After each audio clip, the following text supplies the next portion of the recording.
కానీ ఒకటే, మీరు మాకు తెర మీద కనిపించి ఎన్నాళ్ళేంది సార్? మొన్నే హిట్రీలో క్యామియో ఇచ్చాను కదండి. ఎన్ని సంవత్సరాలు లేదు సార్ హిట్రీ వచ్చి? మీ ఫుల్ లెంగ్త్ సినిమా వచ్చి ఎన్నాళ్ళేంది సార్? మీరు ఫుల్ లెంగ్త్ అని టాపిక్ మార్చారు ఇప్పుడు. అవును, మీరు తెర మీద అంటే మా ఉద్దేశం ఫుల్ లెంగ్తేనే.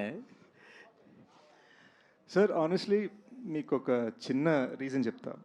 నిన్న ఎక్స్పోర్ట్స్ వచ్చేసి టీజర్ అంతా సూపర్ ఉంది. టీజర్ వచ్చి ఒకసారి ఎంతకైనా మంచిది మార్నింగ్ ఇక్కడ చూపిస్తాం కదా మన బ్రదర్స్ అందరితో, బ్రదర్స్ అండ్ దేర్ సిస్టర్స్ అందరితో. బ్రదర్స్ అండ్ దేర్ సిస్టర్సా?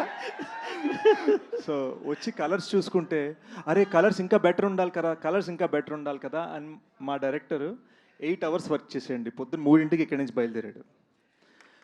సో ఇప్పుడు ఈ టీజర్ లాంచ్ అయిపోగానే ఈ కలర్స్ ఇప్పుడు జస్ట్ ఈ థియేటర్కి మాత్రమే. ఆల్రెడీ ఫోన్లో వచ్చింది టీజర్, ప్రపంచం ఇంటర్నెట్లో చూస్తుంది. కానీ మీ ఎక్స్పీరియన్స్ 1000% ఉండాలని చెప్పి ఎక్స్ట్రా 8-9 hours వర్క్ చేసామండి. సో ఒక టీజర్ లాంచ్లో 5 minutes తర్వాత ఫోన్లో ఉండే టీజర్ కూడా మేము ఇంత వర్క్ చేసామంటే సినిమాకి మేము ఎంత వర్క్ చేస్తామో ఆలోచించండి.